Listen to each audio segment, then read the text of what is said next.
ನೀಡ್ಸ ಬೋಲಕ್ನ ಎಲ್ಲ ವೀಕ್ಷಕರಿಗೆ ನಮಸ್ಕಾರ. ಸ್ನೇಹಿತರೆ, ಆಲ್ರೆಡಿ ತಮ್ಮನೇಲಿ ನೋಡಿರ್ತೀರಾ. ಸೊ ಕರ್ನಾಟಕದಲ್ಲಿರ್ತಕ್ಕಂಥ ಟಾಪ್ PUC ಮತ್ತು ಇಂಜಿನಿಯರಿಂಗ್ ಕಾಲೇಜಸ್ಗಳ ಬಗ್ಗೆ ಇವತ್ತಿನ ಎಪಿಸೋಡ್ನಲ್ಲಿ ಡಿಸ್ಕಷನ್ ಮಾಡ್ತಾ ಹೋಗೋಣ. ಹೌದು, ಇವಾಗ ತಾನೇ SSLC ಮುಗಿಸಿ PUC ಅಡ್ಮಿಷನ್ ತೊಗೋಬೇಕು ಅಂತ ತುಂಬ ಜನ ವಿದ್ಯಾರ್ಥಿಗಳು ಕಾಯ್ತಾ ಇರ್ತೀರಾ, ಅಥವಾ PUC ಮುಗಿಸಿ ಇಂಜಿನಿಯರಿಂಗ್ ಅಡ್ಮಿಷನ್ ತೊಗೋಬೇಕು ಅಂತ ತುಂಬ ಜನ ಕಾಯ್ತಾ ಇರ್ತೀರಾ. ಸೊ SSLC ಆದ ನಂತರ PUC ಅಡ್ಮಿಷನ್ ಕೊಡಿಸುವಾಗ ತುಂಬ ಜನ ಪಾಲಕರಿಗೆ, ಪೋಷಕರಿಗೆ ಒಂದು ಪ್ರಮುಖವಾದ ಚಿಂತೆ ಇರುತ್ತೆ. ಸೊ ಯಾವ ಕಾಲೇಜ್ಗೆ ನಮ್ಮ ಮಕ್ಕಳನ್ನ ಸೇರಿಸೋದು, ಅವ್ರ ಭವಿಷ್ಯ ಮುಂದೆ ಚೆನ್ನಾಗಾಗಬೇಕು, ಆಮೇಲೆ ಫೀಸ್ ಎಷ್ಟಿರುತ್ತೆ.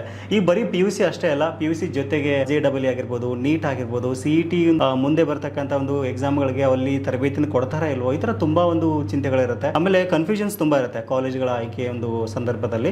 ಸೊ ಅದಕ್ಕೋಸ್ಕರ ಒಂದು ಕರ್ನಾಟಕದಲ್ಲಿರ್ತಕ್ಕಂಥ ಒಂದು ಟಾಪ್ 10 PUC ಕಾಲೇಜಸ್ಗಳು, ಆಯ್ದ ಕಾಲೇಜ್ಗಳನ್ನ ನಿಮಗೆ ತಿಳಿಸ್ತಾ ಇದ್ದೀನಿ. ಆಮೇಲೆ ಇಂಜಿನಿಯರಿಂಗ್ ಮಾಡ್ತಾ ಇದ್ದೀರಾ ಅಂತಂದ್ರೆ ಒಂದು 20 ಕಾಲೇಜ್ಗಳ ಬಗ್ಗೆ ನಾನು ಇವತ್ತು ಡೀಟೇಲ್ ಆಗಿ ನಿಮಗೆ ಡಿಸ್ಕಷನ್ ಮಾಡ್ತಾ ಹೋಗ್ತೀನಿ. ಸೊ ವಿಡಿಯೋನ ಸ್ಕಿಪ್ ಮಾಡದೆ ಕೊನೆವರೆಗೂ ನೋಡಿ. ಈ ಸಾರಿ PUCಗೆ ಅಡ್ಮಿಷನ್ ತಗೊಳ್ತಕ್ಕಂಥ ನಿಮ್ಮ ಎಲ್ಲ ಸ್ನೇಹಿತರಿಗೆ ಮತ್ತು ಇಂಜಿನಿಯರಿಂಗ್ ಅಡ್ಮಿಷನ್ ಮಾಡಿಸ್ತಕ್ಕಂಥ ನಿಮ್ಮ ಎಲ್ಲ ಸ್ನೇಹಿತರಿಗೆ ಆದಷ್ಟು ಈ ವಿಡಿಯೋನ ಶೇರ್ ಮಾಡಿ, ಅವ್ರಿಗೂ ಸಹಿತ ಅನುಕೂಲ ಆಗುತ್ತೆ. ಸೊ ಹಾಗಾದರೆ ಮತ್ತೆ ತಡ ಬನ್ನಿ ವಿಡಿಯೋನ ಸ್ಟಾರ್ಟ್ ಮಾಡೋಣ. ಓಕೆ, ಮೊದಲನೇದಾಗಿ PUC ಕಾಲೇಜ್ಗಳ ಬಗ್ಗೆ ಡಿಸ್ಕಷನ್ ಮಾಡ್ತಾ ಹೋಗೋಣ. ಇದಾದ ನಂತರ ಇಂಜಿನಿಯರಿಂಗ್ ಕಾಲೇಜ್ಗಳ ಬಗ್ಗೆ ನೋಡ್ತಾ ಹೋಗೋಣ.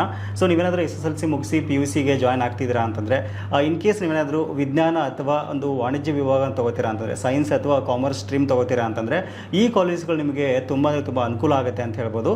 ಸೊ ನಾನೊಂದು 10 ಆಯ್ದ ಕಾಲೇಜಸ್ಗಳ ಬಗ್ಗೆ ನಿಮಗೆ ತಿಳಿಸ್ತಾ ಹೋಗ್ತೀನಿ. ಇನ್ ಕೇಸ್ ಈ ಲಿಸ್ಟಲ್ಲಿ ಒಂದಿಷ್ಟು ಕಾಲೇಜ್ಗಳಾದರೂ ಮಿಸ್ ಆಗಿತ್ತು ಅಂತಂದರೆ, ನಿಮಗೆ ಇದಕ್ಕಿಂತ ಚೆನ್ನಾಗಿರೋ ಕಾಲೇಜ್ಗಳು ಗೊತ್ತಿದ್ದಾವೆ ಅಂತಂದರೆ ದಯವಿಟ್ಟು ಕಾಮೆಂಟ್ ಸೆಕ್ಷನಲ್ಲಿ ತಿಳಿಸಿ, ತುಂಬ ಜನರಿಗೆ ಅದು ಅನುಕೂಲ ಸಹಿತ ಆಗುತ್ತೆ. ಸೊ ನಮ್ಮ ಲಿಸ್ಟ್ನಲ್ಲಿ ಮೊದಲನೇದಾಗಿ ಎಕ್ಸೆಲ್ PU ಕಾಲೇಜ್ ಬೆಳ್ತಂಗಡಿ ಅಂತ ಹೇಳ್ಬೋದು. ಸೊ ಇದು ಎಲ್ಲಿ ಬರುತ್ತೆ ಕಾಲೇಜ್ ಅಂತ ನೋಡೋದಾದರೆ, ಗುರುವಾಯನ ಕೆರೆ ಬೆಳ್ತಂಗಡಿಯಲ್ಲಿ ಬರುತ್ತೆ. ಸೊ ಈ ಕಾಲೇಜ್ನ ವಿಶೇಷತೆ ಏನಪ್ಪ ಅಂತಂದರೆ, ಇಲ್ಲಿ ನಮಗೆ ನೀಟು, JEE ಮತ್ತು KCET ತರಬೇತಿ ಮತ್ತು ಆಧುನಿಕ ಪ್ರಯೋಗಾಲಯಗಳು ತುಂಬ ಚೆನ್ನಾಗಿದೆ ಅಂತೆ. ಜೊತೆಗೆ ಹಾಸ್ಟೆಲ್ಸ್ ಫೆಸಿಲಿಟಿ ಸಹಿತ ಈ ಒಂದು ಕಾಲೇಜ್ ಸಿಗ್ತಾ ಇರೋದ್ರಿಂದ ನಾವು ಟಾಪ್ 1 ಈ ಒಂದು ಕಾಲೇಜ್ ಚೂಸ್ ಮಾಡಿದ್ದೀವಿ. ಸೊ ಒಂದು ಲಾಸ್ಟ್ ಇಯರ್ನ ಒಂದು ಪರ್ಸೆಂಟೇಜ್ ಸಹಿತ ಈ ಒಂದು ಕಾಲೇಜಿನಲ್ಲಿ ತುಂಬ ಚೆನ್ನಾಗಿ ಬಂದಿದೆ. ವಿದ್ಯಾರ್ಥಿಗಳಿಗೆ ಒಂದು ಒಳ್ಳೆಯ ಸುಸಜ್ಜಿತವಾದ ಕಟ್ಟಡ ಆಗಿರ್ಬೋದು, ಆಮೇಲೆ ಎಲ್ಲ ಒಂದು ಪ್ರಯೋಗಾಲಯಗಳು, ಗ್ರಂಥಾಲಯ ಎಲ್ಲ ಒಂದು ಫೆಸಿಲಿಟಿ ಇದೆ. ಕಾಲೇಜಿನ ಇನ್ಫ್ರಾಸ್ಟ್ರಕ್ಚರ್ ತುಂಬ ಚೆನ್ನಾಗಿದೆ. ಈ ಕಾಲೇಜಿನ ಸಹಿತ ನೀವು ಆರಾಮಾಗಿ ಕನ್ಸಿಡರ್ ಮಾಡ್ಬೋದು. ಸೊ ಇನ್ನು ನಮ್ಮ ಲಿಸ್ಟ್ನಲ್ಲಿ ಎರಡನೇದಾಗಿ ವೈಬ್ರೆಂಟ್ PU ಕಾಲೇಜ್ ಮೂಡಬಿದಿರೆ ಅಂತ ಹೇಳ್ಬೋದು. ಸೊ ಇದು ಕಲ್ಬೆಟ್ಟು, ಮಂಗಳೂರು ಡಿಸ್ಟಿಕಲ್ಲಿ ಬರುತ್ತೆ. ಸೊ ಈ ಕಾಲೇಜಿನ ವಿಶೇಷತೆ ಅಂತ ನೋಡೋದಾದರೆ, ಸೊ ಇಲ್ಲಿ ಸಹಿತ ನಮಗೆ ನೀಟು ಮತ್ತು JEE ತರಬೇತಿ ತುಂಬ ಚೆನ್ನಾಗಿರುತ್ತೆ. ವಿದ್ಯಾರ್ಥಿಯ ಒಂದು ಸರ್ವಾಂಗೀಣ ಅಭಿವೃದ್ಧಿಗೆ ಒಂದು ತುಂಬ ಒಂದು ಚೆನ್ನಾಗಿ ಒಂದು ಕಾಲೇಜ್ ಶ್ರಮ ಪಡುತ್ತೆ ಅಂತ ಹೇಳ್ತಾ ಇರುವಂಥದ್ದು. ಆಮೇಲೆ ಕಾಲೇಜ್ನ ಶುಲ್ಕ ಮತ್ತು ಹೆಚ್ಚಿನ ಮಾಹಿತಿ ನಿಮಗೆ ಏನಾದರೂ ಬೇಕಾಗಿತ್ತು ಅಂತಂದರೆ, ಸೊ ನಮ್ಮ ವೆಬ್ಸೈಟಲ್ಲಿ ಇದ್ರದ್ದು ಕಂಪ್ಲೀಟ್ ಡೀಟೇಲ್ಸ್ ನಿಮಗೆ ಕೊಟ್ಟಿದ್ದೀನಿ. ಜಸ್ಟ್ ನೀವು ಗೂಗಲ್ ಹೋಗಿಬಿಟ್ಟು ನೀಡ್ಸ್ ಪಬ್ಲಿಕ್ ಅಂತ ಸರ್ಚ್ ಮಾಡಿದ್ರಿ ಅಂತ ನಮ್ಮ ವೆಬ್ಸೈಟ್ ಕಾಣಿಸ್ಕೊಳ್ಳುತ್ತೆ. ಆಮೇಲೆ ಜಸ್ಟ್ ಸರ್ಚ್ ಬಾರ್ನಲ್ಲಿ ಟಾಪ್ PU ಕಾಲೇಜ್ ಅಂತ ನೀವು ಸರ್ಚ್ ಮಾಡಿದ್ರಿ ಅಂತಂದರೆ ಒಂದು ಲಿಸ್ಟ್ ನಿಮಗೆ ಡೀಟೇಲ್ ಆಗಿ ಮಾಹಿತಿ ಸಿಗುತ್ತೆ. ಒಂದು ಆರ್ಟಿಕಲ್ ಬರುತ್ತೆ, ಅಲ್ಲಿ ಸಹಿತ ನಾವು ಮೆನ್ಷನ್ ಮಾಡಿದ್ವಿ, ಆರಾಮಾಗಿ ನೀವು ತಿಳ್ಕೊಳ್ಬೋದು. ಇನ್ನು ಮೂರನೇದಾಗಿ Alva's PU college Moodbidri. So ನೋಡಿ, ಮೂಡಬಿದ್ರೆನಲ್ಲಿ ಇದು ಎರಡನೇ ಕಾಲೇಜು. ಸೊ ಇದು ಮೂಡಬಿದ್ರೆನಲ್ಲೇ ಬರುತ್ತೆ. ಈ ಕಾಲೇಜ್ನ ವಿಶೇಷತೆ ಅಂತಂದರೆ, ಇಲ್ಲಿ ವಿಶೇಷವಾಗಿ ನೀಟ್ ಮತ್ತು JEE ತರಬೇತಿಗಳು ತುಂಬ ಚೆನ್ನಾಗಿ ಕೊಡ್ತಾರೆ. ವಿಜ್ಞಾನ ಮತ್ತು ವಾಣಿಜ್ಯ ಮತ್ತು ಈವನ್ ನೀವು ಆರ್ಟ್ಸ್ ತೊಗೋತೀರಾ ಅಂದ್ರೂ ಸಹಿತ ಒಳ್ಳೆ ಒಂದು ಫೆಸಿಲಿಟಿನ ಸಹಿತ ಈ ಒಂದು ಕಾಲೇಜ್ನಲ್ಲಿ ಆರಾಮಾಗಿ ಪಡ್ಕೊಳ್ಬೋದು. ಇನ್ನು ನಾಲ್ಕನೇ ಕಾಲೇಜ್ ಬಂದುಬಿಟ್ಟು ಮೈಸೂರು ಕಾಲೇಜ್ ಆಯಿತಾ, SVG centre of excellence Mysuru ಅಂತ. ಸೊ ಈ ಕಾಲೇಜ್ನ ವಿಶೇಷತೆ ಸಹಿತ ನಿಮಗೆ JEE ಮತ್ತು ನೀಟ್ ತರಬೇತಿ ಸಹಿತ ಸಿಗ್ತಾ ಇರುವಂಥದ್ದು. ಫೀಸ್ ಸಹಿತ ಒಂದು ಅಫೋರ್ಡಬಲ್ ಆಗಿ ನಮಗೆ ಇಲ್ಲಿ ಸಿಗ್ತಾ ಇರುವಂಥದ್ದು. ಇನ್ ಕೇಸ್ ನೀವೇನಾದರೂ ಸೈನ್ಸ್ ಅಥವಾ ಕಾಮರ್ಸನ್ನು ತಗೋತೀರ ಅಂದರೂ ಸಹಿತ ಈ ಕಾಲೇಜ್ ನಿಮಗೆ ತುಂಬ ಅನುಕೂಲ ಆಗುತ್ತೆ. ಇನ್ನು ಐದನೇ ಕಾಲೇಜ್ ಬಂದುಬಿಟ್ಟು ಪ್ರೆಸಿಡೆನ್ಸಿ ಕಾಲೇಜ್ ಮಂಗಳೂರು. ಸೊ ಮಂಗಳೂರಿನ ಒಂದು ಹುಂತಡ್ಕ ಒಂದು ಸ್ಥಳದಲ್ಲಿ ಒಂದು ಕಾಲೇಜ್ ಬರ್ತಾ ಇರುವಂಥದ್ದು. ಸೊ ಇದರ ಒಂದು ವಿಶೇಷತೆ ಏನಪ್ಪ ಅಂತಂದರೆ, ಇಲ್ಲಿ ಇಂಜಿನಿಯರಿಂಗ್ ಮತ್ತು ವೈದ್ಯಕೀಯ ತರಬೇತಿ ತುಂಬ ಚೆನ್ನಾಗಿ ಕೊಡ್ತಾರೆ ಅಂತ ಹೇಳ್ತಾ ಇದ್ದಾರೆ. ಆಮೇಲೆ ಒಂದು ಸೈನ್ಸ್ ಏನಾದರೂ ನೀವು ತಗೋತೀರಾ ಅಂತಂದರೆ ಈ ಕಾಲೇಜ್ನ ಆರಾಮಾಗಿ ಚೂಸ್ ಮಾಡ್ಕೋಬೋದು. ಇನ್ನು ಆರನೇದಾಗಿ genius PU college Mysuru. So KBL ರಸ್ತೆ ಮೈಸೂರಲ್ಲಿ ಕಾಲೇಜ್ ಬರುತ್ತೆ. ಸೊ ಇಲ್ಲಿ ನಿಮಗೆ CET, ನೀಟ್, JEE ತರಬೇತಿ ಸಿಗುತ್ತೆ. ಆಮೇಲೆ ವಾಣಿಜ್ಯ ಮತ್ತು ವಿಜ್ಞಾನ ಒಂದು ಸಬ್ಜೆಕ್ಟ್ಗಳನ್ನ ತಗೋತೀರಾ ಅಂತಂದರೆ ಈ ಕಾಲೇಜ್ ಸಹಿತ ಒಂದು ಬೆಟರ್ ಆಪ್ಷನ್ ಅಂತಲೇ ಹೇಳ್ಬೋದು. ಇನ್ನು ಏಳನೇ college face PU college Shivamogga. So ಈ ಒಂದು ಕಾಲೇಜ್ನ ವಿಶೇಷತೆ ಏನಪ್ಪ ಅಂತಂದರೆ, ಇಲ್ಲಿ ವಿದ್ಯಾರ್ಥಿಯ ಅಭಿವೃದ್ಧಿ ಮತ್ತು ರಾಷ್ಟ್ರೀಯ ಮಟ್ಟದ ತರಬೇತಿಗಳನ್ನು ಇಲ್ಲಿ ಕೊಡ್ತಾರೆ. ಇನ್ ಕೇಸ್ ನೀವೇನಾದರೂ ವಿಜ್ಞಾನ ಸ್ಟ್ರೀಮ್ ತಗೋತೀರಾ ಅಂದರೆ, ಸೈನ್ಸ್ ಸ್ಟ್ರೀಮ್ ತಗೋತೀರಾ ಅಂತಂದರೆ ಇದು ಸಹಿತ ಒಂದು ಒಳ್ಳೆ ಕಾಲೇಜು. ಇಲ್ಲಿ ಸಹಿತ ಅಫೋರ್ಡಬಲ್ ಫೀಸಲ್ಲಿ ನಿಮಗೆ ಒಂದು ಒಳ್ಳೆ ಅಡ್ಮಿಷನ್ ಸಿಗುತ್ತೆ. ಸೊ ನೀವು ಆರಾಮಾಗಿ ಕಾಲೇಜ್ನ ಒಂದು ಸಂಪರ್ಕಿಸಬಹುದು. ಎರಡನೇದಾಗಿ ದೀಕ್ಷಾ ವೇದಾಂತ ಕಾಲೇಜ್ ಬೆಂಗಳೂರು. ಸೊ JP ನಗರ ಬೆಂಗಳೂರಲ್ಲಿ ಈ ಒಂದು ಕಾಲೇಜ್ ನಿಮಗೆ ಸಿಗುತ್ತೆ. ಸೊ ಇಲ್ಲಿ ಸಹಿತ ನೀಟು, IIT, JEE, CET ತರಬೇತಿಗಳು ಈ ಒಂದು ಕಾಲೇಜ್ನಲ್ಲಿ ಸಿಗುತ್ತೆ. ಕೇವಲ ಸೈನ್ಸ್ ಅಷ್ಟೇ ಅಲ್ಲ, ಇವನ್ ಇನ್ ಕೇಸ್ ನೀವೇನಾದರೂ ವಾಣಿಜ್ಯವನ್ನು ತಗೋತೀರಾ ಅಂತಂದರೆ, ಇನ್ನು ಕಾಮರ್ಸ್ ಸ್ಟ್ರೀಮ್ ತಗೋತೀರಾ ಅಂದರೂ ಸಹಿತ ಈ ಕಾಲೇಜ್ ತುಂಬ ಚೆನ್ನಾಗಿದೆ ಅಂತ ಹೇಳ್ಬೋದು. ಇನ್ನು ಒಂಬತ್ತನೇದಾಗಿ Shri Sai PU college Bengaluru. So ಮತ್ತಿಕೆರೆಯನ್ನು ಬರುತ್ತೆ ಈ ಕಾಲೇಜು. ಇಲ್ಲಿ ಸಹಿತ ನಿಮಗೆ ನೀಟ್ ಮತ್ತು JEE ತರಬೇತಿ ತುಂಬ ಚೆನ್ನಾಗಿ ಸಿಗುತ್ತೆ.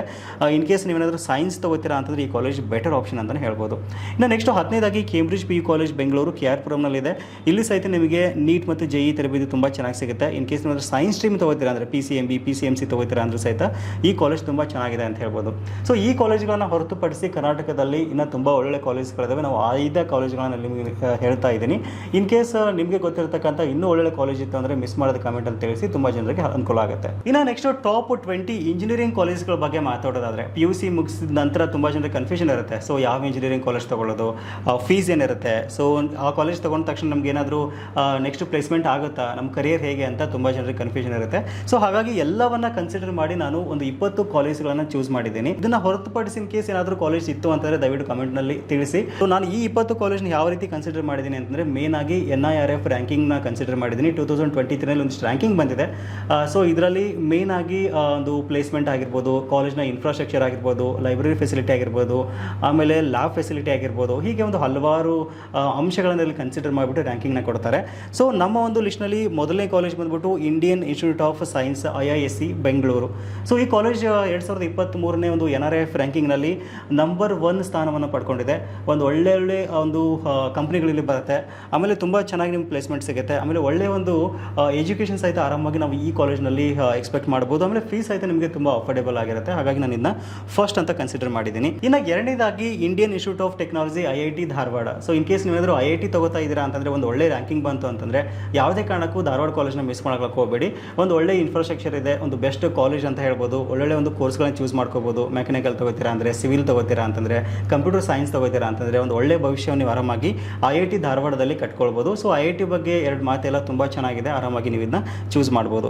ಇನ್ನು ಮೂರನೇದಾಗಿ national institute of technology NIT Surathkal ಅಂತ. ಸೊ ಸೂರತ್ಕಲ್ ಕಾಲೇಜ್ ತುಂಬ ಫೇಮಸ್ಸು. ಇನ್ ಕೇಸ್ ನೀವಾದರೂ ಕಂಪ್ಯೂಟರ್ ಸೈನ್ಸ್ ತಗೋತೀರಾ ಅಂದರೆ, ಮೆಕ್ಯಾನಿಕಲ್ ತಗೋತೀರಾ ಅಂದರೆ, ಸಿವಿಲ್ ತಗೋತೀರಾ ಅಂತಂದರೆ ಅದೊಂದು ಒಳ್ಳೆ ಕಾಲೇಜು. ಆಮೇಲೆ ಪ್ಲೇಸ್ಮೆಂಟ್ ಸಹಿತ ನಿಮ್ಗೆ ತುಂಬ ಚೆನ್ನಾಗಾಗುತ್ತೆ. ಒಂದು ಅನುಭವಿ ಶಿಕ್ಷಕರನ್ನ ಹೊಂದಿರತಕ್ಕಂಥ ಒಂದು ಕಾಲೇಜ್ ಇದಾಗಿರುವಂಥದ್ದು. ಸೊ NRF ರ್ಯಾಂಕಿಂಗ್ನಲ್ಲಿ ಇದು 35ನೇ ಸ್ಥಾನವನ್ನು ಪಡ್ಕೊಂಡಿದೆ. ಒಂದು ಒಳ್ಳೆ ಕಾಲೇಜು, ಆರಾಮಾಗಿ ಚೂಸ್ ಮಾಡ್ಕೊಳ್ಳಿ ಇನ್ ಕೇಸ್ ನಿಮಗೆ ಸಿಕ್ತು ಅಂತಂದರೆ. ಇನ್ನು ನೆಕ್ಸ್ಟ್ 4ನೇದಾಗಿ BMS college of engineering Bengaluru. So ಇದು PTU ಅಂಡರಲ್ಲಿ ಬರುತ್ತೆ. 1946 ಕಾಲೇಜ್ ಸ್ಟಾರ್ಟ್ ಆಗಿರೋದು. ಒಂದು ಒಳ್ಳೆ ಕಾಲೇಜು. ಇಲ್ಲಿ ಸಹಿತ ನಿಮ್ಗೆ ಒಳ್ಳೆ ಎಜುಕೇಷನ್ನು, ಆಮೇಲೆ ಒಂದಿಷ್ಟು ಪ್ಲೇಸ್ಮೆಂಟ್ಗಳು ಸಹಿತ ನಿಮ್ಗೆ ಆರಾಮಾಗುತ್ತೆ. ಮುಖ್ಯವಾಗಿ TCS, ಇನ್ಫೋಸಿಸ್, ವಿಪ್ರೋ ಕಂಪ್ನಿಗಳು ಈ ಒಂದು ಕಾಲೇಜ್ನಲ್ಲಿ ಹೈರಿಂಗ್ನ ಮಾಡ್ತವೆ. ಸೊ ಆರಾಮಾಗಿ ಇದನ್ನು ಸಹಿತ ನೀವು ಚೂಸ್ ಮಾಡ್ಕೋಬೋದು. ಇನ್ನು ನೆಕ್ಸ್ಟ್ 5ನೇದಾಗಿ PS ವಿಶ್ವವಿದ್ಯಾಲಯ ಬೆಂಗಳೂರು. ಸೊ PS ಕಾಲೇಜ್ ಬಗ್ಗೆ ತುಂಬ ಜನರಿಗೆ ಗೊತ್ತಿರುತ್ತೆ. ಸೊ ಈ ಕಾಲೇಜ್ 1972ನಲ್ಲಿ ಪ್ರಾರಂಭವಾಗಿದ್ದು, ತುಂಬ ಹಳೆ ಕಾಲೇಜು. ಆಮೇಲೆ ಒಳ್ಳೆಯ ಒಂದು ರೆಪ್ಯೂಟೆಡ್ ಕಾಲೇಜ್ ಸಹಿತ ಹೌದು. ಇದು ಸಿಕ್ತು ಅಂದರೆ ಯಾವುದೇ ಕಾರಣಕ್ಕೂ ಮಿಸ್ ಮಾಡ್ಕೊಳ್ಳೋಕೆ ಹೋಗಬೇಡಿ, ಆರಾಮಾಗಿ ಇದನ್ನು ಸಹಿತ ನೀವು ಚೂಸ್ ಮಾಡ್ಕೋಬೋದು. ಇನ್ನು next Manipal institute of technology MIT ಅಂತ ಹೇಳ್ತೀವಿ. 1957ರಲ್ಲಿ ಪ್ರಾರಂಭ ಆಯಿತು. ತುಂಬ ಹಳೆ ಇಂಜಿನಿಯರಿಂಗ್ ಕಾಲೇಜು. ಒಳ್ಳೊಳ್ಳೆ ಇಂಜಿನಿಯರ್ಸ್ನ ಮತ್ತು ಒಳ್ಳೊಳ್ಳೆ ಸ್ಟ್ರೀಮ್ಗಳನ್ನ ಒಂದು ಕಾಲೇಜ್ ಕೊಟ್ಟಿರುವಂಥದ್ದು. ಇನ್ ಕೇಸ್ ನೀವೇನಾದರೂ ರೋಬೋಟಿಕ್ಸ್ ತಗೋತೀರಾ ಅಂತಂದರೆ, ಕಂಪ್ಯೂಟರ್ ಸೈನ್ಸ್ ತಗೋತೀರಾ ಅಂದರೆ, ಮೆಕ್ಯಾನಿಕಲ್ ತಗೋತೀರಾ ಅಂದರೆ ಸಹಿತ ಆರಾಮಾಗಿ ಕಾಲೇಜ್ನ ನೀವು ಚೂಸ್ ಮಾಡ್ಕೋಬೋದು. ಇನ್ನು next RV college of engineering Bengaluru. So RV college ಬಗ್ಗೆ ನಿಮ್ಗೆ ಆಲ್ರೆಡಿ ಗೊತ್ತಿದೆ, VT ಅಂಡರಲ್ಲಿ ಕಾಲೇಜ್ ಬರ್ತಾ ಇರುವಂಥದ್ದು. ಇದು ಸಹ ತುಂಬ ಚೆನ್ನಾಗಿದೆ. ಸಿವಿಲ್ ತಗೋತೀರಾ ಅಂದರೆ, ಮೆಕ್ಯಾನಿಕಲ್ ತಗೋತೀರಾ ಅಂದರೆ, ಕಂಪ್ಯೂಟರ್ ಸೈನ್ಸ್ ತಗೋತೀರಾ ಅಂತಂದರೆ ಆಲ್ಮೋಸ್ಟ್ ಒಂದು END ಮತ್ತು ENC ಕೋರ್ಸ್ಗಳಿಗೆ ಒಂದು ಕಾಲೇಜ್ ತುಂಬ ಅಂದರೆ ತುಂಬ ಫೇಮಸ್ ಆಗಿರುವಂಥದ್ದು. ಇದನ್ನು ಸಹಿತ ನೀವು ಆರಾಮಾಗಿ ಚೂಸ್ ಮಾಡ್ಕೋಬೋದು. ಇನ್ನು ನೆಕ್ಸ್ಟು 8ನೇದು MS Ramaiah institute of technology, MSRIT ಅಂತ ಹೇಳ್ತೀವಿ ಬೆಂಗಳೂರಲ್ಲಿ. ಈ ಕಾಲೇಜ್ ಬಂದು 1962ರಲ್ಲಿ ಸ್ಟಾರ್ಟ್ ಆಗಿದೆ. ಇಲ್ಲಿ ಸಹಿತ ಒಂದು ಒಳ್ಳೊಳ್ಳೆ ಕೋರ್ಸ್ಗಳನ್ನು ನಾವು ಆರಾಮಾಗಿ ಚೂಸ್ ಮಾಡ್ಕೋಬೋದು. ಇನ್ನು 9ನೇದಾಗಿ JNS college of engineering Shivamogga. So ನಮ್ಮ ಒಂದು ಈ ಉತ್ತರ ಕರ್ನಾಟಕ ಭಾಗದವ್ರಿಗೆ ಯಾವ್ದಾದ್ರು ಒಳ್ಳೆ ಕಾಲೇಜ್ ನೋಡ್ತಾ ಇದ್ದಾರೆ ಅಂದರೆ, ಶಿವಮೊಗ್ಗದಲ್ಲಿ ಇರ್ತಕ್ಕಂಥ ಒಂದು ಕಾಲೇಜ್ ಸಹಿತ ನಿಮಗೆ ತುಂಬ ಅನುಕೂಲ ಆಗುತ್ತೆ. ಕಂಪ್ಯೂಟರ್ ಸೈನ್ಸ್ ತಗೋತೀರಾ ಅಂದರೆ ಅಥವಾ ಸಿವಿಲ್ ತಗೋತೀರಾ ಅಂತಂದರೆ, ಎರಡು ಕೋರ್ಸ್ಗಳಿಗೆ ಈ ಒಂದು ಕಾಲೇಜ್ ತುಂಬ ಅಂದರೆ ತುಂಬ ಫೇಮಸ್ ಅಂತ ಹೇಳ್ಬೋದು. 1980ರಲ್ಲಿ ಕಾಲೇಜ್ ಸ್ಥಾಪನೆ ಆಯಿತು. ತುಂಬ ಓಲ್ಡ್ ಕಾಲೇಜು, ಆರಾಮಾಗಿ ಇದನ್ನು ಸಹಿತ ನೀವು ಚೂಸ್ ಮಾಡ್ಕೋಬೋದು. ಇನ್ನು 10ನೇದಾಗಿ Siddaganga institute of technology Tumakuru. So 1963ರಲ್ಲಿ ಕಾಲೇಜ್ ಸ್ಥಾಪನೆ ಆಯಿತು.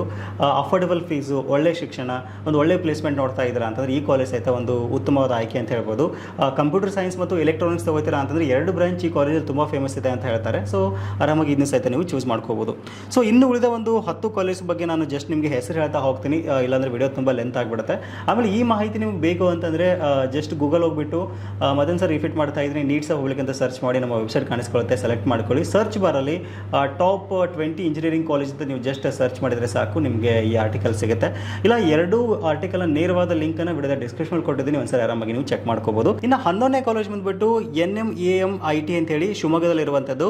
12ನೇ ಕಾಲೇಜ್ ಬಂದುಬಿಟ್ಟು city institute of technology Bengaluru. 13ನೇ ಕಾಲೇಜ್ ಬಂದುಬಿಟ್ಟು Dayananda Sagar college of engineering Bengaluru. Next BMS institute of technology Bengaluru. Next AIT Chikkamagaluru, BIT T Bengaluru, ಆಮೇಲೆ SJCIT ಚಿಕ್ಕಬಳ್ಳಾಪುರ, ಆಮೇಲೆ KLIT ಹುಬ್ಬಳ್ಳಿ, ಆಮೇಲೆ HMSIT ತುಮಕೂರು, ಆಮೇಲೆ CMRIT ಬೆಂಗಳೂರು. ಸೊ ಒಂದು 20 ಕಾಲೇಜ್ಗಳನ್ನು ನಾವು ಆಯ್ದ ಕಾಲೇಜ್ಗಳನ್ನು ಎಲ್ಲ ಒಂದು ಕನ್ಸಿಡರ್ ಮಾಡಿಬಿಟ್ಟು ಚೂಸ್ ಮಾಡಿದ್ದೀವಿ. ಈ ಕಾಲೇಜಸ್ಗಳನ್ನು ಹೊರತುಪಡಿಸಿ ಇನ್ನೂ ಒಳ್ಳೊಳ್ಳೆ ಕಾಲೇಜ್ ಇದ್ದಾವೆ, ನೀವು ಮಿಸ್ ಮಾಡಿದ್ದೀರಾ ಅಂತ ಯಾರಿಗಾದ್ರೂ ಅನಿಸಿಕೆ ಮತ್ತು ಅಭಿಪ್ರಾಯ ಇತ್ತು ಅಂದರೆ ದಯವಿಟ್ಟು ಅಂಥವ್ರು ಕಮೆಂಟ್ನಲ್ಲಿ ತಿಳಿಸಿ, ತುಂಬ ಜನರಿಗೆ ಇದು ಅನುಕೂಲ ಆಗುತ್ತೆ. ಸೊ ಕಾಲೇಜಸ್ಗಳನ್ನು ಚೂಸ್ ಮಾಡ್ಕೊಳ್ಳುವಾಗ ಒಂದು ಪ್ಲೇಸ್ಮೆಂಟ್ ಆಗಿರ್ಬೋದು, ಆಮೇಲೆ ಶಿಕ್ಷಣದ ಗುಣಮಟ್ಟ, ಆಮೇಲೆ ಫೀಸ್ನ ಸಹಿತ ನೀವು ಕನ್ಸಿಡರ್ ಮಾಡಬೇಕಾಗತ್ತೆ. ಸೊ ಎಲ್ಲವನ್ನು ಅಳೆದು ತೂಗಿ 5 ಜನ ಸೀನಿಯರ್ಸ್ ಆಲ್ರೆಡಿ ಅಲ್ಲಿ ಮುಗಿಸಿರ್ತಾರಲ್ಲ ವಿದ್ಯಾರ್ಥಿಗಳು, ಅವರ ಒಂದು ಅಭಿಪ್ರಾಯವನ್ನು ತೊಗೊಂಡ್ಬಿಟ್ಟು ನೀವು ಅಡ್ಮಿಷನ್ ಮಾಡಿದ್ರಿ ಅಂತಂದರೆ ನಿಮ್ಮ ಭವಿಷ್ಯ ಒಂದು ಉತ್ತಮವಾಗುತ್ತೆ ಅಂತಲೇ ಹೇಳ್ಬೋದು. ಸೊ ಇದಿಷ್ಟು ಇವತ್ತಿನ ಮಾಹಿತಿ. ಸಿಗೋಣ ಮತ್ತೆ ಮುಂದಿನ ಇಂಟ್ರೆಸ್ಟಿಂಗ್ ವಿಡಿಯೋದೊಂದಿಗೆ. ಈ ಸಾರಿ PUC ಮತ್ತು ಇಂಜಿನಿಯರಿಂಗ್ ಅಡ್ಮಿಷನ್ ಮಾಡಿಸ್ತಕ್ಕಂಥ ನಿಮ್ಮ ಎಲ್ಲ ಸ್ನೇಹಿತರಿಗೆ ಮತ್ತು ಅವರ ಒಂದು ಗ್ರೂಪ್ಗಳಿಗೆ, ಅವರ ಪೇರೆಂಟ್ಸ್ಗೆ ಈ ವಿಡಿಯೋನ ಶೇರ್ ಮಾಡಿ, ತುಂಬ ಅನುಕೂಲ ಆಗುತ್ತೆ. ಸಿಗೋಣ ಮತ್ತೆ ಮುಂದಿನ ಇಂಟ್ರೆಸ್ಟಿಂಗ್ ವಿಡಿಯೋದೊಂದಿಗೆ. Thank you for watching. Take care.